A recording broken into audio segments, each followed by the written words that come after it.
अल्हम्दुलिल्लाहि रब्बिल आलमीन वस्सलातु वस्सलामु अला सय्यिदिल अंबिया वल मुरसलीन अम्मा बाद फ़अऊज़ु बिल्लाहि मिनश शैतानिर रजीम बिस्मिल्लाहिर रहमानिर रहीम। इस वक्त हम मौजूद है वादी सून कट्ठा के अंदर जो है वो कूड़ा के अंदर।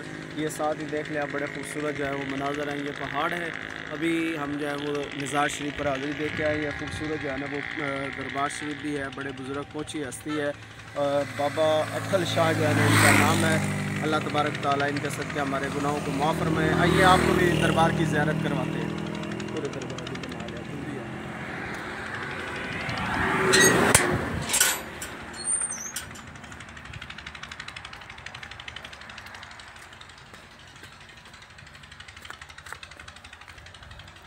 माशाल्लाह ये हम दरबार में इंटर हो गए हैं।